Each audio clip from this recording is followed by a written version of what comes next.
Du voilement au dévoilement, de l'enfermement consenti à la libération choisie. Ex-converti, c'est en faisant un passage par la religion, un passage de 15 bonnes années, que j'ai pris conscience de la liberté dont je jouissais lorsque j'étais athée. Après notre mariage halal, pour plaire à mon cher et tendre, lui prouver qu'il avait fait le bon choix, lui montrer que j'étais l'opposé de son ex-femme dont il avait dépeint une horrible personnalité qui s'avérera exagérée, pour être reconnu par mes coreligionnaires, et parce que, jeune converti, c'est une fierté d'être reconnu et salué par un salam, fier de me rapprocher de cette moitié de mes origines qui m'est totalement inconnue. Pour lui plaire, je me suis mise à porter le voile comme une parure, un couvre-chef, un uniforme, mais étrangement, jamais pour Dieu, ni pour me cacher des hommes. J'étais au chômage à ce moment-là, ce qui a facilité cette décision, que je n'aurais sûrement pas prise si j'avais été en poste. Et pourtant, nous n'avions jamais abordé le sujet avec mon mari, et ça n'a jamais été mon intention lorsque je m'étais convertie 3 ans avant de le rencontrer. Encore aujourd'hui, je m'interroge sur ce choix que j'ai fait, un choix qui n'en était pas réellement un, parce qu'on subit indirectement une pression, plus ou moins sournoise, de la part des ourtis, des sœurs voilées si visibles. Inconsciemment, on se sent moins honorable, d'un rang inférieur. Elles sont vues comme sages, précieuses par les autres musulmans. Et sans s'en rendre compte, on finit par s'habituer visuellement à ce voile. On se surprend à le trouver joli, sur telle ou telle fille, et puis on se l'imagine un jour, sur soi-même. Cela a été mon cas, parce que je voulais rentrer dans le moule, ne pas décevoir ceux que j'aime, être acceptée, ressembler aux femmes de mes origines, être reconnue comme telle. Moi qui me suis toujours sentie différente des autres. On me faisait comprendre que je devais m'intéresser à mes origines. Une recherche d'identité qui s'est transformée en identité visuelle, alors qu'au fin fond de mon être, ce n'était pas moi, pas ce que je voulais. Mais j'ai inconsciemment fait taire cette voix et j'ai été prise dans mon nouvel environnement. Mes parents sont comme beaucoup d'occidentaux athées, tolérants, laissant leurs enfants libres de leur choix, même s'ils ne les partagent pas. Ils les acceptent et les respectent. Peut-être que s'ils étaient opposés, on m'aurait au moins partagé leur avis, essayé de dialoguer en s'appuyant sur des exemples concrets. Peut-être que je ne me serais ni convertie, ni n'aurais porté le voile ensuite. Je respecte énormément l'avis de mes parents, à tel point qu'à 20 ans, par exemple, je leur ai demandé leur avis pour un piercing au nez. Pour moi, vivant sous leur toit, j'avais besoin de leur consentement, par respect pour eux. Le fait que pour ma conversion, ils ne la contredisent pas ou ne s'y opposent pas, c'est comme s'ils y consentaient, alors qu'en fait c'était l'opposé. Au bout de quelques années, après un déménagement pour suivre mon mari, me faisant passer d'un quartier calme, pavillonnaire, à un quartier sensible communautaire, où les mères voilées étaient la norme, où rester mère au foyer était la norme, où, à la nuit tombée, aucune femme n'était dehors. J'ai commencé à dépérir. Moi qui aimais lire, m'instruire, débattre, échanger des idées, faire des sorties, tout cela n'était plus. Quand j'ai rencontré mon mari, j'avais mon appartement, mon travail, ma voiture. J'étais autonome, je n'avais de compte à rendre à personne. Après mon chômage et m'être voilée, je me suis faite prisonnière toute seule. Par choix, j'ai gardé mes enfants, mais ce choix dans un quartier communautaire m'a mis dans la case de la mère voilée à la maison, dans cette bulle où je me sentais étrangère. Vie sociale médiocre.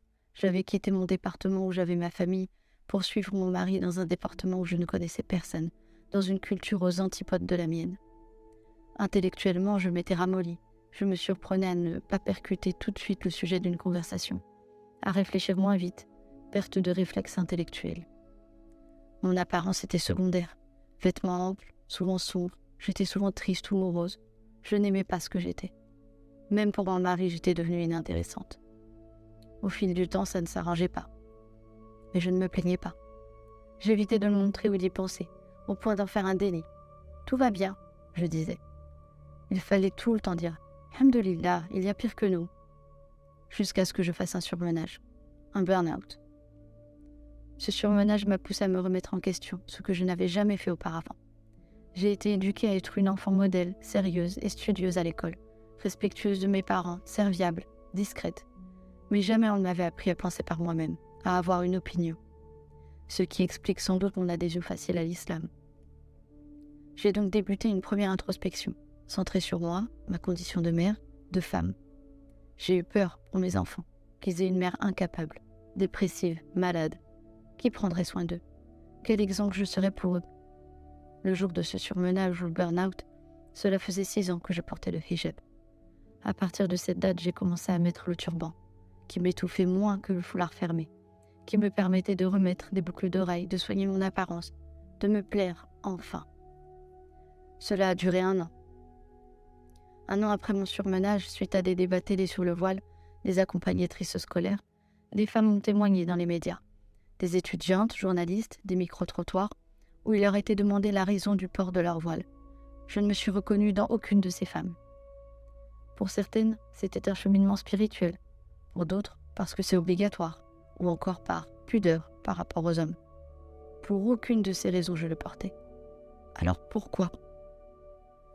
Commence alors ma deuxième introspection.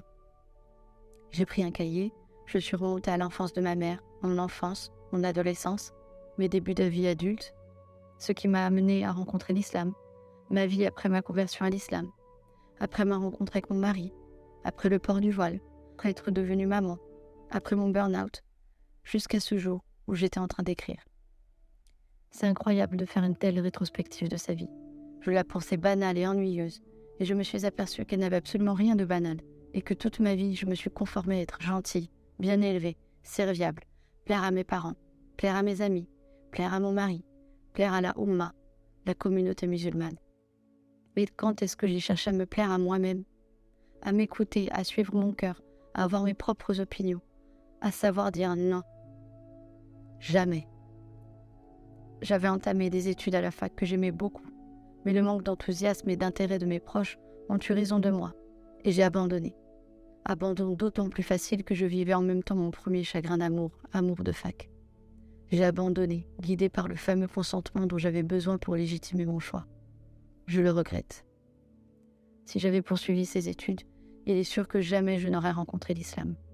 C'est parce que j'ai arrêté la fac, que j'ai commencé à travailler, que j'y ai rencontré des collègues musulmans. Moi qui n'en ai jamais fréquenté, je n'avais jamais discuté avec des musulmans. Je n'ai que des amis athées. Je n'avais donc jamais eu besoin de parler de mes origines. Je m'étais toujours sentie française et athée. Et pour la première fois, on m'identifiait, ou plutôt, on me renvoyait à mes origines. C'est réellement déstabilisant. La curiosité de cette partie de moi que je ne connaissais pas m'a poussée à poser des questions, à en savoir plus. Et j'ai été attirée parce que je voulais sincèrement m'en rapprocher. Et puis, pour ces musulmans, je devais m'y intéresser, au risque d'être considérée comme raciste. Mais je me suis laissée dépasser. Je n'ai plus eu de contrôle, et j'ai pris les choses comme elles sont venues. J'ai voulu bien faire. Donc cette deuxième introspection a été violente pour moi, une vraie gifle, un chamboulement, un tsunami intérieur. La réalité me revenait en pleine face. Et si je m'étais trompée? Et si je m'étais convertie pour les mauvaises raisons? Et puis je me suis ressaisie. Non, je n'ai pas fait tout cela pour rien. C'est le voile qui me pose problème, pas l'islam. Je ne supportais plus porter le turban. En 7 ans, mes cheveux s'étaient complètement abîmés, cassés, assombris. Sentir le vent dans mes cheveux, le soleil sur mon crâne me manquait. Le turban me causait des maux de tête quand c'était trop serré, me tenait trop chaud, surtout l'été. Petit à petit, je le détestais. Je ne pouvais plus me regarder avec. De tous les jours, l'ajuster pour sortir, plusieurs fois par jour, de me précipiter pour le mettre quand on sonnait à la porte. Je n'en pouvais plus de me baigner avec un burkini et un turban de bain. L'eau de mer ou de la piscine dans mes cheveux me manquait. Des plaisirs simples qui apportent du bien-être et de la douceur. Cette introspection et cette prise de conscience sont survenues le même mois, en décembre. Mon mal-être avec le voile, j'en faisais part à mon mari, à une connaissance qui ne le portait pas, que j'en avais marre de le mettre, qui n'avait pas de sens pour moi, que c'était hypocrite de le porter. Mon mari, bien que perplexe, a respecté mon ressenti et m'a dit que je faisais ce que je voulais. Au début, je l'ai senti contrarié. Il a mis du temps à s'y faire. Je pense que cela est lié au fait que la femme est la vitrine de la famille, plus exactement du degré de piété de la famille. À la vue de tous, si fille, mère, épouse voilée il y a, c'est que c'est une famille bien et croyante, alors que ce ne sont que des apparences. Je ne priais plus depuis la naissance de mon premier enfant, et mon mari n'a jamais ou quasiment jamais prié. D'où l'hypocrisie que je ressentais, et c'était un bon prétexte pour ne plus le mettre. Au fil du temps, il s'y est fait. Il a été rassuré de voir que je ne suis pas devenue dépravée en l'enlevant. Le cliché de « celle qui l'enlève devient dévergondée ». J'ai bien fait de l'enlever lorsque mes enfants étaient en bas âge, pour qu'ils soient habitués à me voir sans. Du coup, ils s'en souviennent à peine. même si l'aîné se souvient un peu du turban et que certaines photos le leur rappellent. Ils m'ont déjà demandé pourquoi je ne le mettais plus.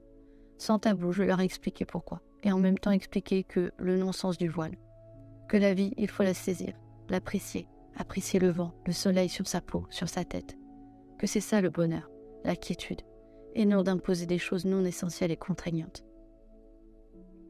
J'avais peur de sortir tête nue après 7 ans couverte, alors j'ai profité de l'hiver pour faire une transition. Je mettais un bonnet d'hiver en laissant dépasser mes cheveux dessous. Puis au printemps, je mettais une casquette ou un chapeau, pour finir en été par ne plus rien mettre. À noter que j'ai enlevé le voile en habitant toujours dans ce quartier communautaire. Je m'étais donc préparée à des critiques, à du boycott, parce que certaines gamines de 6e étaient revenues de leurs vacances en hijab. On aurait pu dire de moi que je veux détourner leur fille. Eh bien non, celles qui me connaissaient n'ont pas cessé de me parler. Elles m'ont posé aucune question, bien que derrière ça a dû jaser sûrement. Soit parce qu'elles m'appréciaient vraiment, soit parce que je n'étais qu'une convertie après tout. Je ne le saurais jamais. On a déménagé 1 an après, dans une autre ville, plus cosmopolite et mixte. Ici, personne ne me connaît. Une page blanche, un nouveau départ. Les hijabeuses me disent bonjour parce que je leur dis bonjour, et non salam. Donc personne ne connaît mon lien à l'islam. Personne ne sait que j'ai porté un jour le voile. Quel soulagement de vivre dans l'anonymat, d'être passe-partout, neutre, de ne pas être identifié à une apparence ou à une communauté. Je suis juste un gras. Depuis que j'ai enlevé le voile, je me suis reconstruite intérieurement. J'ai appris à me découvrir, m'aimer, à me valoriser, à me respecter, à avoir un esprit critique. Et ce changement me concernant attire des personnes qui me respectent, me valorisent, m'apprécient pour moi-même. Dans mon couple, j'ai retrouvé ma place légitime. Je ne suis plus un meuble, je suis une voix. Et les échanges sont bien plus intéressants. J'ai repris des projets. Mais côté couple, cela n'a pas été un long fleuve tranquille. Et ça a été dur, beaucoup de crises, de réajustements, de rééquilibrage. Et ce n'est pas fini. Mais maintenant, je ne cède plus pour plaire. Je n'ai rien lâché malgré des larmes en cachette, des doutes, des craquages. Mon mari a dû s'adapter à la nouvelle personne que je suis, ou plutôt, à rencontrer la vraie personne que je suis, que j'avais fait taire tout ce temps. Je l'ai bousculé dans ses habitudes, c'est vrai. Je me suis opposée aussi. Grâce à l'esprit critique que j'ai développé après avoir enlevé mon voile, mes questionnements ont commencé à arriver en masse. Pendant 3 ans, je me suis abreuvée de vidéos, de lectures, de recherches autour du voile d'abord, puis de fil en aiguille, de différents points de la religion. La boîte de Pandore s'est ouverte, et au bout de 3 ans, mon athéisme enfoui a petit à petit refait surface, m'amenant à apostasier il y a 4 mois. Ce que j'ai d'abord pris pour une perte de temps dans ma vie, des regrets, j'ai essayé de voir le bon côté des choses. Oui, il y en a. Je me sens meilleure. J'aime cette version de moi. Grâce à ces introspections, à mes interrogations, mes lectures, j'ai appris à savoir ce que je veux et ne veux plus, à avoir une opinion, une liberté de conscience. Sans cela, je serais sûrement restée dans cette matrice. Je suis maman. Cette expérience de vie doit servir à mes enfants. Que les leçons que j'en retiens leur servent, pour qu'à leur tour, ils aient un esprit critique et restent fidèles à eux-mêmes, contre vents et marées. Avant de me convertir, puis me voiler, je ressentais un manque en moi. J'ai pensé que ce manque était lié à mes origines, à mon besoin de Dieu. J'étais persuadée que la religion m'apporterait quiétude et richesse intérieure. C'est l'inverse qui s'est produit. Elle m'a apporté des inquiétudes que je n'avais pas avant. Je me suis petit à petit effacée. J'ai compris, en apostasiant, que le manque que je ressentais était de m'accepter moi, dans mon entièreté, avec mes défauts et mes qualités, que c'était ça mon besoin. Cette identité qui me définit n'est pas culturelle. C'est mon moi avec un grand M qui me définit. Mon être intérieur, ma conscience à moi. Cette richesse que je cherchais était en moi et non en Dieu. Avant la religion, j'étais libre, mais je ne le savais pas. C'est en faisant un tour dans la religion que j'en ai pris conscience et que je l'apprécie pleinement aujourd'hui. Y faire un tour aura eu au moins le mérite de me découvrir moi-même et de m'aimer à ma juste valeur. Aller à l'essentiel, vivre tant qu'on a envie, profiter chaque jour, faire vivre son être intérieur, contempler la nature autour de soi, tant qu'on le peut, irradier comme le soleil. Pour la suite, adviendra ce qu'il adviendra. Bonjour à tous et à toutes, c'est Nawel. Alors j'espère que vous avez apprécié cette première partie de témoignage. La seconde sera un entretien entre Mélo et moi, dans lequel on approfondit plusieurs questions autour du voile. Et c'est une première pour moi, donc toutes suggestions ou conseils sont les bienvenus. Et j'ai choisi ce format et non un entretien seul pour donner la parole sans le biais de mon expérience et pour empêcher de trop orienter la discussion par mes questions. Et je tiens également à faire un petit appel aux témoignages de femmes musulmanes ou ex-musulmanes pour témoigner dans ce format-là. Donc vous pouvez m'envoyer un mail, il sera indiqué dans la description. Donc je vous laisse avec la suite et j'espère que ça vous plaira. Alors, salut Mélo. Salut. Bon, on va revenir sur son témoignage et approfondir un peu. Donc, pour poser le contexte, tu es ex-converti, tu es resté dans l'islam pendant 15 ans et tu as porté le voile. Donc là vient ma première question. Quel type de voile tu as porté? Alors les premiers mois, j'ai mis une sorte de turban parce que je travaillais. Et ensuite, je suis rapidement passée au hijab, donc le voile fermé sous le cou. Mais j'ai jamais été au-delà de hijab. Avec des vêtements amples, Oui, j'imagine. Et donc, pour comprendre un petit peu ta pratique, ce voile, tu le portais devant tous les hommes, même ceux de ta famille. oui, D'accord. oui, oui, Donc, tes cousins, euh, oui. qui Mon n'étaient beau-frère, pas... mon beau-père, D'accord. tous Et, les hommes en dehors de mon mari. et comment est-ce que cette nouvelle pratique, qui n'était pas du tout habituelle dans ta famille, a changé tes rapports familiaux avec notamment les hommes de ta famille? Alors, euh, ce qu'il y a, c'est que moi, quand j'ai commencé à le mettre, je venais juste, ça faisait peu de temps que j'étais au chômage, donc déjà, je n'avais plus de lien avec des collègues. Et j'ai, peu de temps encore après, déménagé et rejoint mon mari là où il habitait. Donc c'était un quartier assez communautaire. Donc j'ai très rapidement été dans un environnement où c'était normal en fait de pas être en lien avec les autres hommes. D'accord. Donc j'ai pas, ça a rien cassé finalement. Et puis mes cousins, on se voit très peu, donc on m'a quasiment jamais vue, je crois, avec le voile, hein. D'accord. Ok. Même si mon père ne me l'a jamais dit, avec le recul, j'ai compris que il trouvait toujours une excuse pour que je l'accompagne pas voir mes grands-parents à l'EHPAD. Mais maintenant, je sais pourquoi, c'est qu'il voulait pas que mes grands-parents me voient avec le voile. Mais il me l'a jamais dit comme ça, Mhm. pour pas me vexer peut-être. Mais c'est une des choses qui a fait que j'ai pas pu voir mes grands-parents jusqu'à ce qu'ils décèdent, parce que le voile, il en avait honte, je pense. Mhm. C'est intéressant ce que tu dis parce que je voulais qu'on revienne justement sur ce que tu dis dans ton témoignage concernant l'acceptation du voile par les autres, mis à part ton cercle familial. Tu dis que le fait que tu sois une convertie a peut-être à l'époque empêché tout rejet de la communauté musulmane.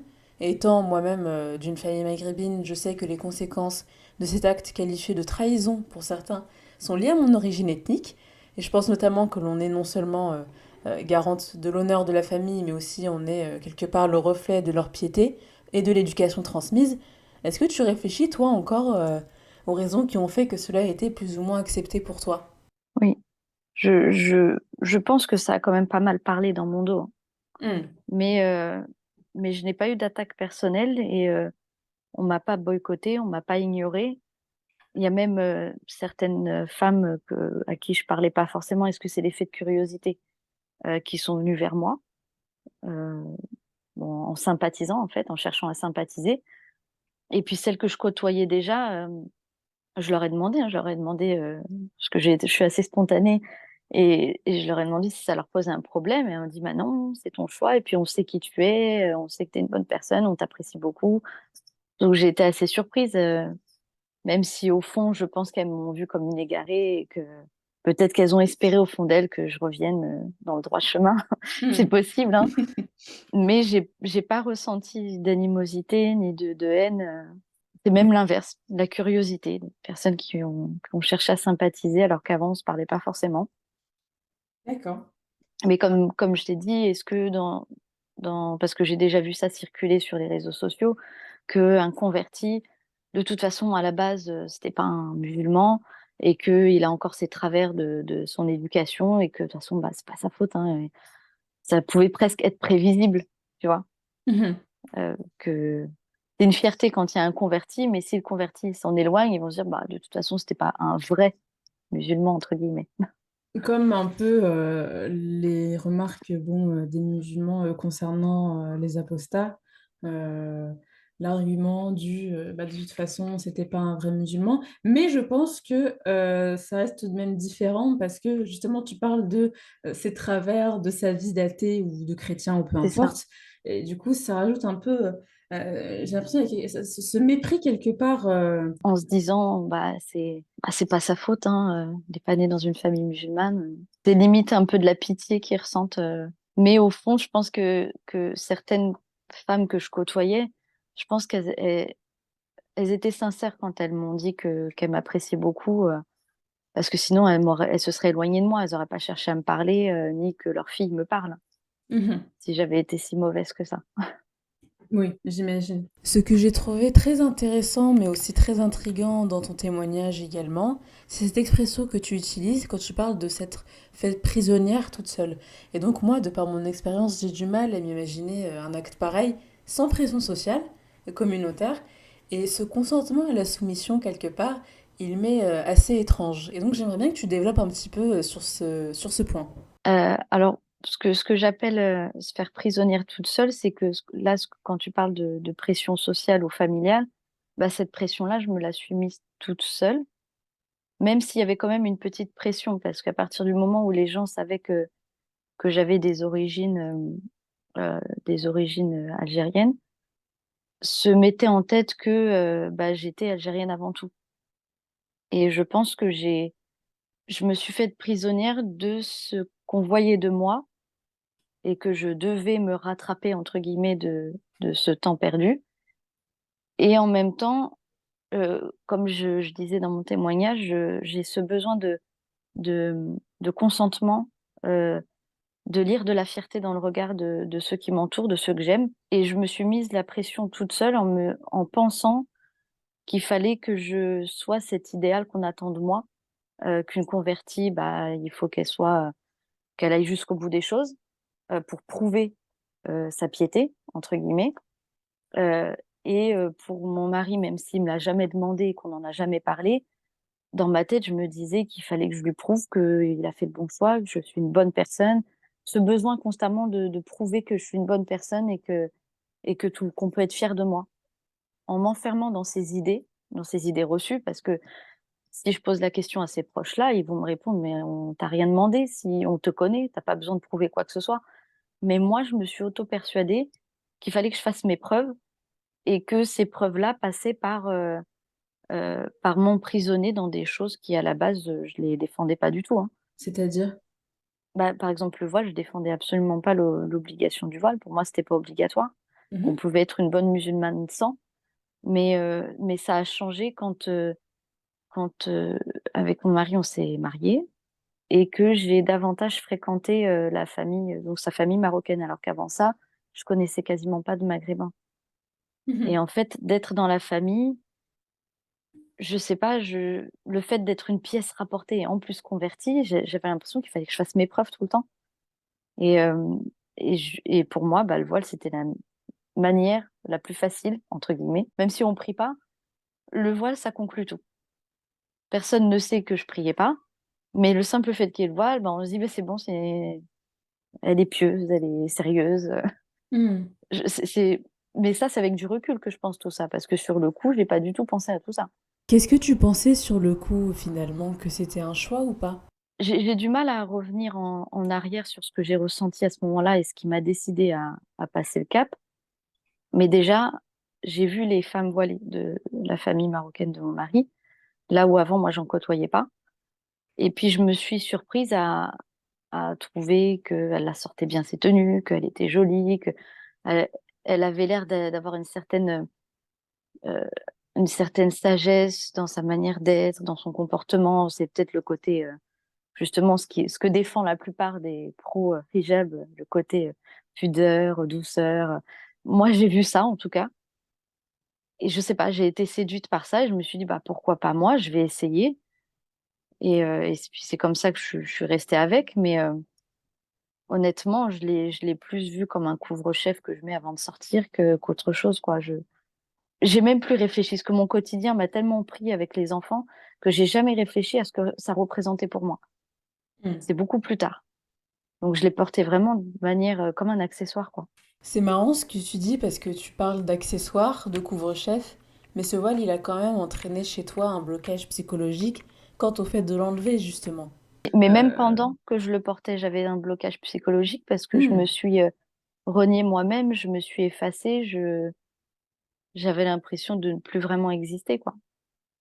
Et tu te sentais étrangère à ce voile, justement, qui faisait pas du tout partie de ta vie, ou en tout cas, comment étaient les débuts par rapport à ce vêtement? Bah, au début, comme toute nouveauté, on le prend plutôt bien. On, on essaye de le rendre un petit peu déco, des petits accessoires, des petits machins. On essaye de le rendre joli, quoi. Mais après, au fur et à mesure, c'est devenu, comment dire, en fait, je pense que j'ai fait un déni et j'ai été pris dans la spirale de je change de quartier, j'arrive dans un quartier communautaire où 80-90% des femmes sont voilées et en fait, j'avais plus cette possibilité de prendre du recul et de réfléchir. Hmm. J'étais embourbée dedans et je n'avais plus de recul. Donc je me rendais même pas compte. C'est ma belle-mère en discutant aujourd'hui, même quand je discute avec elle aujourd'hui, quand elle me décrit comment elle me voyait, je me dis: «Mais la pauvre, elle était, peinée pour moi» et elle voyait que je m'effaçais et elle voyait que je m'éteignais, que j'avais pas l'air heureuse. Mais comme je disais dans mon témoignage, il y a le l'éducation qui fait qu'on on ne va pas dire le fond de sa pensée. On se dit: «C'est son poids, bah, j'ai rien à dire». Hmm. Donc elle m'a jamais rien dit. Pour rebondir sur ce que tu dis justement à ce propos, est-ce que tu sentais que ta personnalité s'effaçait en même temps que ton apparence dans ces vêtements sombres et amples que tu décris? Oui, oui, j'ai eu l'impression de ne plus être moi-même. Hmm. J'avais l'impression de plus exister, en fait. J'étais la mère d'eux, la femme d'eux, j'étais la convertie. J'avais l'impression d'être un meuble parmi les meubles, mais même moi, je savais même plus ce que je voulais, j'avais plus vraiment d'opinion, ouais, c'est psychologiquement, j'étais, ramollie. Hmm. Ça me rappelle ces femmes voilées invitées dans les médias sur les plateaux télé qui font de ce voile une identité. Et je me demandais donc si tu as senti qu'à un moment, le hijab faisait partie intégrante de ton identité. J'y ai cru à un moment donné. J'en étais persuadée à un moment donné parce que en tant que convertie, n'ayant jamais eu d'éducation religieuse, parce que mes parents athées, nous ont jamais parlé des autres religions, des autres cultures, parce qu'eux-mêmes n'avaient pas de connaissances à ce sujet. J'avais des pas des préjugés, mais, j'avais dans l'idée que ma communauté d'origine, elle était reconnaissable par, les vêtements qu'elle portait. Donc pour les hommes, ça pouvait être le comment dire? La djellaba avec la barbe, enfin vraiment c'est cliché, hein, ce que je dis, mais c'est comme Mhm. ça que moi je voyais les choses et que les femmes, bah, c'était, ça pouvait être l'abaya ou le foulard ou et j'ai pensé me rapprocher de ma communauté d'origine en ressemblant à elle, en fait et je me Mhm. suis dit: «Ça y est», les tout premiers temps où je le portais, quand on me parlait en arabe, même si je comprends rien, bah, j'avais une petite pointe de fierté. Je me dis: «Ça y est, on me reconnaît comme faisant partie de la famille, quoi». C'est avant d'avoir mes collègues, maghrébins, je me sentais française, je me suis jamais posé de questions sur mes origines et j'en avais même pas besoin et personne ne me renvoyait jamais à mes origines. À partir du moment où on m'a renvoyée à mes origines, j'ai eu l'impression que j'avais ce devoir de m'y intéresser et que j'avais pas le droit de pas m'y intéresser parce que c'était mal vu. Si je rejetais mes origines, j'étais vue comme une raciste et je me suis dit: «Bah, pourquoi pas?» Et j'ai voulu bien faire et comme je suis quelqu'un de perfectionniste, bah, quand je commence quelque chose, je ne fais pas les choses à moitié et hem et je pense que c'est ça. À un moment donné, j'ai vraiment cru que c'était mon identité, que je ressemblais aux femmes de mes origines. Donc en ayant porté ce foulard sur ta tête, est-ce que tu aurais été la même aujourd'hui si tu ne l'avais jamais porté? Est-ce qu'il a changé ta vie et de quelle manière? Alors je pense que si je ne l'avais pas porté parce que mine de rien, quand on choisit de porter le foulard, l'attitude des gens autour de soi change, même si on leur a pas demandé de changer, hein. Mais c'est comme ça, le voile incite l'entourage à changer. Donc Les hommes, bah, j'ai vu par exemple mon beau-frère, le petit frère de mon mari, qui me faisait la bise quand j'ai porté le voile, et il me faisait plus la bise, il me serrait la main. Il y a eu des changements de comportement, on me voyait différemment. Le voile, mine de rien, ben, ça efface la femme, donc on lui adresse un peu moins la parole, on lui demande un peu moins son avis, et je pense que si je l'avais pas porté, ben, on m'aurait peut-être pas, autant mise sur le banc de touche, je pense. Et puis même moi, le fait de l'avoir porté, je me suis moi-même effacée parce que c'est ce qu'on demande à une femme voilée, en fait. Mm. Parce que je sais qu'il y a des femmes voilées qui ont du caractère et qui ouvrent quand même leur bouche, mais moi, disciplinée, on me dit qu'une femme qui porte le voile, c'est écrit dans les livres, qu'il faut qu'elle soit, discrète, bah, je l'étais, mais vraiment. Mais si je ne l'avais pas porté, je serais peut-être pas celle que je suis aujourd'hui, parce que de l'avoir porté et d'avoir fait cette démarche de l'enlever, de me remettre en question, ça m'a appris à mieux me connaître. Un mal pour un bien quelque part. Parce Mm. que avant ça, j'avais pas forcément d'opinion, j'avais pas forcément d'esprit critique, et quelque part, ça m'a quand même permise, de me concentrer sur moi et de savoir ce que je veux maintenant. Mais de l'avoir porté pendant, je sais plus si c'est 7 ans, je crois, de l'avoir porté pendant 7 ans, bah, j'ai perdu 7 ans de ma vie, en plein de choses. Je n'allais plus à la piscine municipale alors que moi j'adore nager. Enfin, je me suis interdite plein de choses. En plein été, je crevais de chaud, mais je disais rien, je me plaignais pas.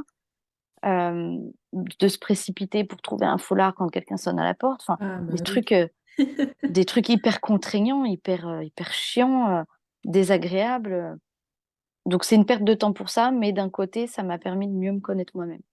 Mm. Tu dis que la femme voilée est discrète. Le voile, quelque part, il est indissociable de la pudeur des femmes vis-à-vis des hommes, mais c'est pas ce qu'il représentait pour toi. Et je me demandais donc s'il y avait un rejet de l'essence du hijab pour toi. Enfin, j'en étais persuadée, en fait. Mhm. J'étais persuadée que le voile, c'était pas une obligation et qu'on pouvait être une bonne personne sans. Mais j'ai enfoui cette idée-là pour mettre au-dessus le fait que, bah, que c'est très compliqué. Parce que même aujourd'hui C'est vrai. encore, j'arrive pas à comprendre comment est-ce que j'ai passé cette étape-là, en fait. Comment est-ce que je sais même pas pourquoi je l'ai porté, vraiment, je peux émettre que des hypothèses. Je pense que c'est ceci, je pense que c'est cela, avec du recul, mais j'aimerais bien parfois revenir faire un voyage dans le temps, revenir en arrière pour être dans ma tête à ce moment-là, Mhm. pour comprendre parce que je sais pas. Je pense que j'ai vraiment voulu, prouver quelque chose, je sais pas. Je Parce que ce qu'il faut savoir, c'est que mon mari, il avait été marié une première fois et qu'il m'a beaucoup parlé de cette ex-femme qui en mal, bien sûr, de déception, de ceci, de cela, et je pense qu'en fait, de m'en parler régulièrement, ça s'est imprégné dans ma tête, et heu et je pense que j'ai voulu lui prouver que j'avais rien à voir avec cette personne et qu'il avait pas de regrets à avoir. Quelques années en arrière, si on m'avait dit: «Tu l'as porté pour ton mari», je disais non catégoriquement parce que par fierté, j'allais dire: «Non, c'est mon choix personnel», mais maintenant, je pense que c'est pour lui que je l'ai mis, alors qu'il m'a rien demandé, et que si on a choisi de se marier, c'est que je lui convenais comme ça, sans voile, mais c'est moi qui voulais faire plus que ce qu'on me demandait. Comme je te disais par rapport à mes parents, j'avais entamé des études à l'université qui me plaisaient, et le simple fait que mes parents s'y intéressent pas ou soient sceptiques sur les débouchés que j'avais choisis, ben, à un moment donné, moi, ça m'a remise en question et j'ai commencé à douter sur le bien de cette filière-là. Au point qu'à un moment donné, je les ai laissées tomber, mes études, alors qu'ils m'avaient pas demandé de laisser tomber. Mais, je ce besoin de qu'on approuve ce que je fais et qu'on soit fier de ce que je fais, si on me montre du désintérêt ou que, enfin, je suis capable de laisser tomber quelque chose et de le regretter après. Ou inversement, de faire quelque chose et de regretter de l'avoir fait. Comme là pour le voile, et puis pour le cas de mes études, je regrette de les avoir laissées tomber. C'est C'est ce dans ta psychologie, quoi. Oui, c'est ça, c'est quelque part, c'est grâce à bon, c'est pas peut-être que certains, ça va pas leur plaire ce que je vais dire, mais grâce au fait d'avoir fait un tour dans la religion et d'avoir porté le voile, ça m'a permis d'enfin m'écouter moi, de savoir ce que je voulais moi et de ne plus chercher à convenir aux autres, de plaire aux autres et de rentrer dans leur idéal, quoi. Je comprends Mais et c'est un sacré sacrifice parce que 15 ans, oui, c'est et si j'avais pas fait le choix de me convertir, ça se trouve, j'aurais jamais connu l'islam du tout. J'aurais continué à. Mais bon, avec des scies, on scie du bois, comme on dit. c'est ça. J'ai une autre question. Je me demandais si tu pensais que le voile pouvait être compatible avec tes valeurs à toi, mais aussi tolérable lorsqu'on s'inscrit dans un contexte de lutte contre le sexisme. Si c'est compatible avec le féminisme, par exemple, c'est ça? Par exemple, oui. Bah, maintenant que je sais ce que c'est que le voile, parce qu'au moment où je l'ai mise, en fait, à part le b.a-ba, je connaissais pas réellement ce qui se cachait derrière le voile.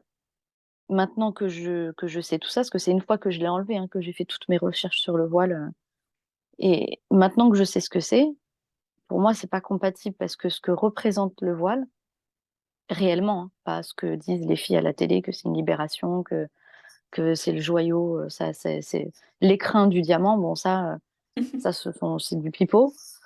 Les réelles intentions du voile, c'est pas compatible, avec le féminisme pour moi parce que ça nie la femme, même si à la télé, on montre des femmes voilées, avocates, journalistes, le fond, il reste le même. Le voile, à la base, c'est pour que la femme se cache et se cache principalement des hommes parce que c'est une honte. Ses cheveux, son cou, ses oreilles sont une honte et c'est une honte pour qui? Bah, uniquement pour les hommes parce que pour les autres femmes, c'est pas une honte et ça, pour moi, à partir du moment où la femme doit se sentir honteuse de ce qu'elle est, c'est aller à l'encontre du féminisme. Il suffit pas de porter un voile et de parler fort. Il faut Mhm. aussi défendre l'intégrité de la femme, son corps. Son corps n'est pas une honte. Elle est née comme ça, c'est son corps, c'est naturel. Pourquoi est-ce elle devrait en avoir honte?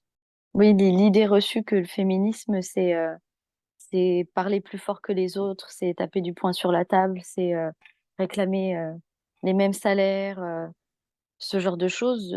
Pour moi, le féminisme, c'est avant tout de laisser la femme être libre, d'être ce qu'elle a envie d'être, de s'habiller comme elle veut, parler comme elle veut, faire les métiers qu'elle veut, marcher comme elle veut, manger ce qu'elle veut aussi, avoir le corps qu'elle veut et enfin voilà, qu'on les laisse tranquilles parce que les hommes, on leur demande pas, les mêmes exigences, on les laisse tranquilles, ils sont libres d'être qui ils veulent. Donc pour moi, le féminisme, c'est ça. C'est réclamer c'est même pas réclamer, c'est un droit, de laisser la femme libre d'être qui elle a envie d'être, sans qu'elle ait, constamment à culpabiliser parce qu'une femme doit pas faire ci, doit pas faire ça, une fille doit être sage, une fille doit obéir à ses parents, il y a pas les mêmes, obligations pour les garçons et voilà, pour moi, c'est ça le féminisme. Donc le voile rentre dans cette catégorie de, tu dois être sage, tu dois être discrète, tu dois pas parler plus fort que les autres, tu dois te faire oublier, quoi et obéir à ta famille ou à tes parents ou à ton mari, alors que les hommes, on leur demande rien. Donc le féminisme, c'est d'être aussi libre que les hommes parce que nous sommes tous des êtres humains, qu'importe, femme ou homme, on est des êtres humains, on a le droit à la même liberté. Non, mais totalement. Et j'en viens donc à ma dernière question concernant cette liberté dont tu parles. On entend beaucoup parler de choix du voile, qui pour moi est un consentement clair à la soumission, c'est se plier à des injonctions patriarcales, sexistes et rétrogrades. C'est un C'est choix déguisé, en progressiste. fait. Par exemple, pour celles qui sont nées dans une famille musulmane, depuis toute petite, elles vont entendre des discours ou elles vont voir des livres traîner ou des émissions passer à la télé sur le rôle de la femme, sa place dans la famille, comment elle doit être, la femme, l'épouse idéale, la fille idéale. Donc, inconsciemment, tous ces messages s'imprègnent dans le cerveau de l'enfant qui, arrivé à la puberté ou à l'adolescence ou adulte, va, entre guillemets, choisir de porter le voile, mais en vrai, c'est une conséquence de tout ce qu'elle aura entendu avant. Son cerveau se sera persuadé que, de toute façon, une femme, à un moment donné, elle doit porter le voile. Donc oui, elle a choisi le jour et l'heure à laquelle elle met le voile, mais c'est pas un vrai choix puisqu'elle savait qu'un jour elle y passerait. Donc Un choix conditionné, en tout cas. c'est ça, Mm. exactement. C'est un conditionnement, entre guillemets un lavage de cerveau, oui et non, parce que c'est pas non plus tous les jours, toute la journée qu'on leur dit ça, mais on leur fait bien comprendre qu'une femme pudique, elle doit faire ci, elle doit faire ça, une bonne musulmane, elle fait ci, parce que c'est Dieu qui te demande, si tu veux plaire à Dieu, il faut l'écouter, mais tu fais ce que tu veux. C'est bon, c'est ça qui m'énerve, c'est fais ce que tu veux, mais sache qu'il faut plaire à Dieu. Tu veux plaire à Dieu? Oui. Bon, bah, donc l'enfant, en fait, il choisit, mais sans vraiment choisir. J'ai une petite nièce qui s'est mise à le mettre. Euh, oui, elle a choisi quel jour elle allait le faire, mais c'est un conditionnement depuis qu'elle est petite, quoi. Et puis il y a la comparaison aussi. Je pense que quand les mères sortent dans la rue avec leur petite fille, c'est bah regarde cette fille comment elle est habillée, c'est pas bien, c'est chômage, c'est tout ce que tu veux. Donc ça s'imprègne dans le cerveau d'un enfant. Totalement. Le cerveau d'un enfant, c'est une éponge. Il enregistre tout, il s'imprègne de tout. Et même si adulte, il ne se souvient plus vraiment de tout ce qu'il a entendu, lui, son cerveau, il a enregistré tout ça. Et ça ressort à un moment donné. Donc c'est pas un vrai choix. Et puis pour celles qui le portent ne venant pas d'une famille musulmane, il y a quand même une pression quelque part. Parce que quand on est converti, qu'on atterrit dans une famille musulmane, alors que c'est pas notre culture d'origine, on a cette pression visuelle en fait. On voit toutes ces autres femmes qui le portent et elles sont limite, enfin elles sont pas adulées, mais on les respecte, on les met un peu sur un piédestal, quoi. Et nous, on se sent tout à coup inférieur. C'est bizarre, hein, mais c'est vraiment cette sensation qu'on se sent moins bien que ces filles-là. Je pense pas que ce soit bizarre parce que même n'étant pas convertie, ben, je les ai vues, ces femmes voilées. Et ce discours-là, je l'ai entendu. Mais quand on considère deux options dans un choix, l'une étant la promesse d'un paradis et la reconnaissance de sa famille, l'autre étant l'enfer pendu par les cheveux, ben, qui fait le deuxième choix? Présenté comme ça, les choses, elles influencent forcément la décision prise. L'une, elle est plutôt rassurante, et l'autre, elle est culpabilisante et terrifiante.